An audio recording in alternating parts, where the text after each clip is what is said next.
The Dynamic Learning Maps Alternate Assessment System is a new assessment designed to more validly measure what students with significant cognitive disabilities know and can do. This presentation on organizing and using data to answer questions will provide information to teachers of students with significant cognitive disabilities who will complete the alternate assessment. This training is one in a series of training videos that supports teachers in their efforts to teach and assess. Sponsored by a grant from the U.S. Department of Education, Office of Special Education Programs, this training is part of the professional development efforts of the Dynamic Learning Maps Alternate Assessment Consortium. When students are thinking about numbers mathematically, they are composing, decomposing, adding, subtracting, and so on. They are thinking about how numbers are related to each other through a variety of number relationships. Number 5, for instance, is 2 more than 3, 5 less than 10, composed of 2 and 3, and can be represented through words, objects, pictures, and numerals. But when students are thinking about data, it actually requires them to think about numbers in a slightly different way. They focus on the context of the numbers and organize or categorize it, represent it, and interpret the data in order to answer a question.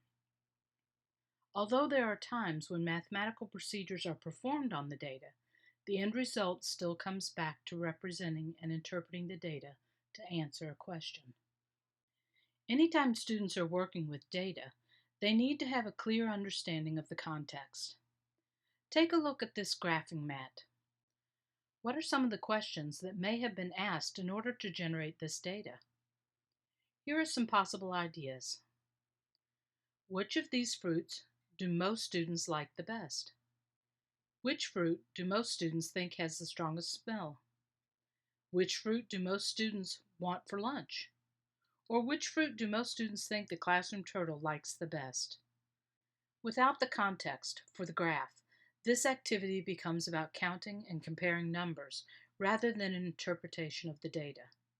The original question was, which fruit do most students think the classroom turtle likes the best? Now, after comparing the numbers, they can answer that more students think that the turtle likes oranges the best.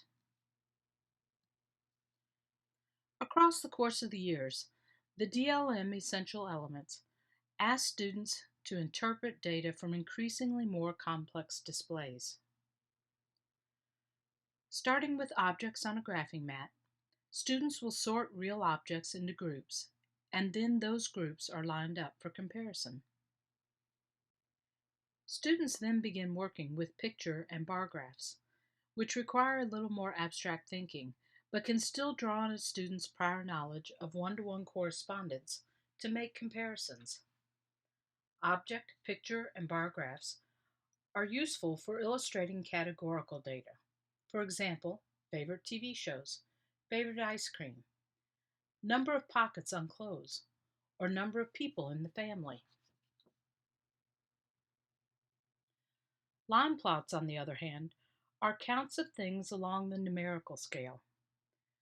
To make a line plot, a number line is drawn and an X is placed on the graph for every piece of data. A simple example is shown here and answers the question, do all the small boxes of crayons have the same number of crayons? The line plot shows that 2 boxes only had 1 crayon, 3 boxes had 2 crayons, 1 box had 3 crayons, and so on. Typically, we think of circle graphs as showing percentages and fractional parts. In other words, they show part-to-whole relationships. Here, students at a middle school have indicated their favorite sport. We can easily see on this graph that soccer and swimming are the 2 most popular sports. Finally, tables can be used for data analysis when the context is important to answering the question. For example, this graph gives the time 3 girls have recorded for 7 trials in the 100-meter dash.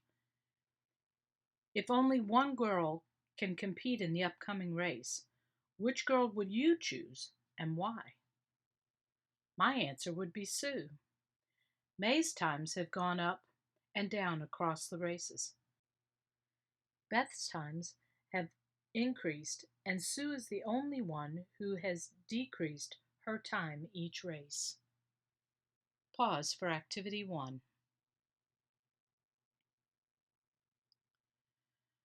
For our own thinking and planning, it's important to remember that graphs are tools for visually organizing and comparing data about two or more sets of items.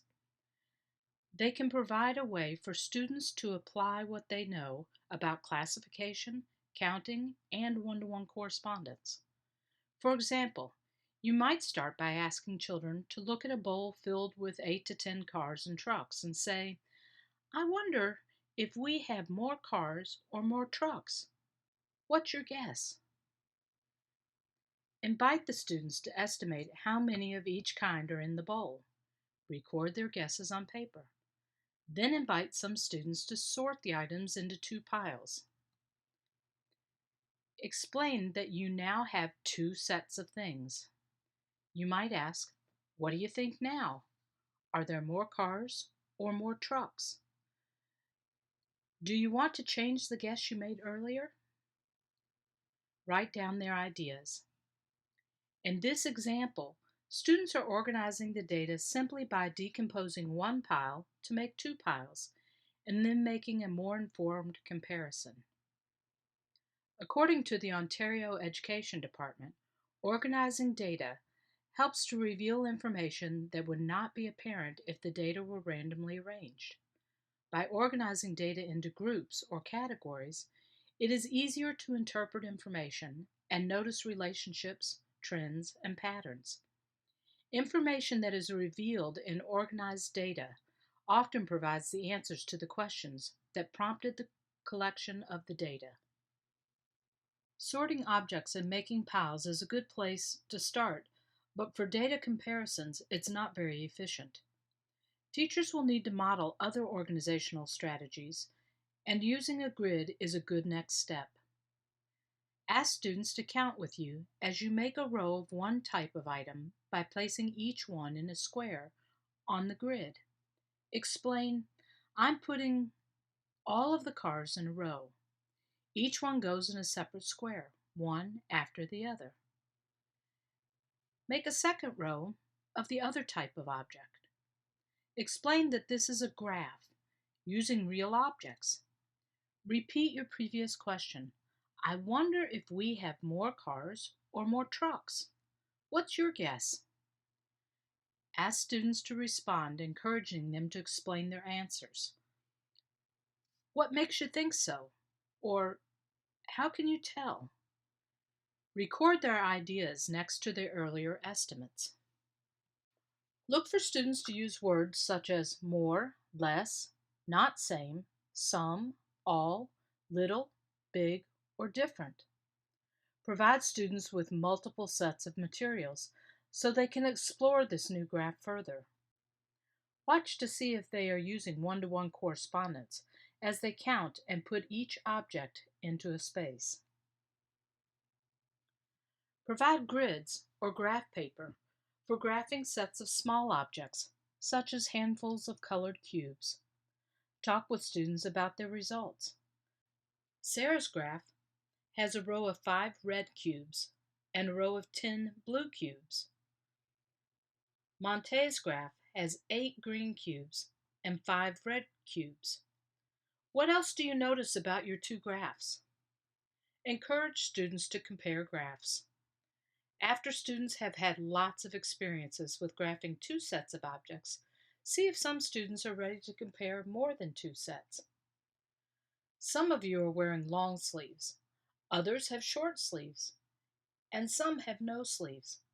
How would you show that with a graph?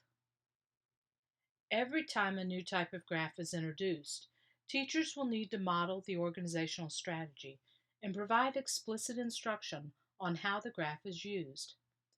You will also need to provide multiple experiences or repetition with variety so that students can explore the new way of organizing data and have plenty of opportunities to relate what they know about data to a new way of graphing. In the organizing and displaying of data, the goal is to help students see that graphs tell information and that different types of representations tell different things about the same data. Data can be displayed using concrete, pictorial, or symbol and numeral representations. When students construct their own graphs using these representations and have discussion about the meaning of a graph, they develop an understanding of how the graph conveys information. Understanding what their graph tells other people will also help them analyze and interpret graphs made by others. The choice of graphical representation can affect how well the data are understood. Pause for Activity 2.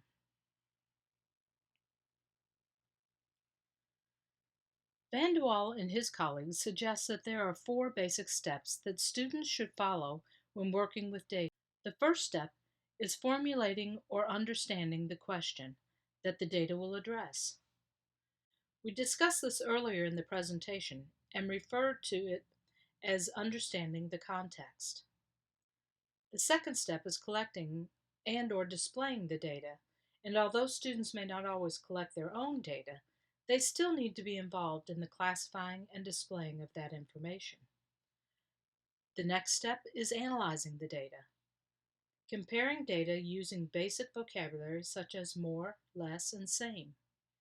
And finally, students will be interpreting the results.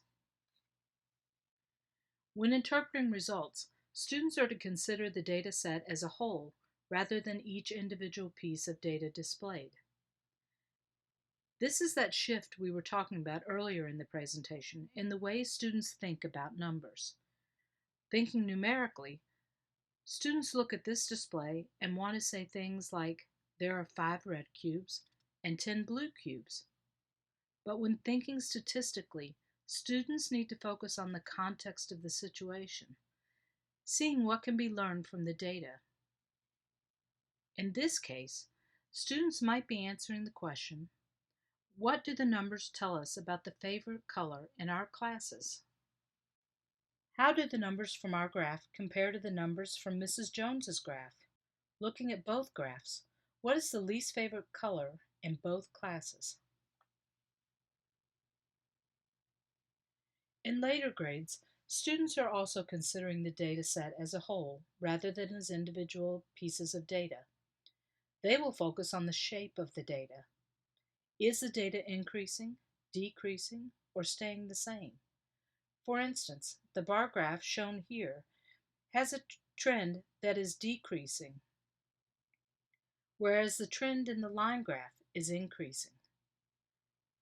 In both the early and later grades, the emphasis is on getting students to notice the difference in the data and provide possible reasons for these differences. Thank you for participating in today's module. For more information, please go to www.dynamiclearningmaps.org.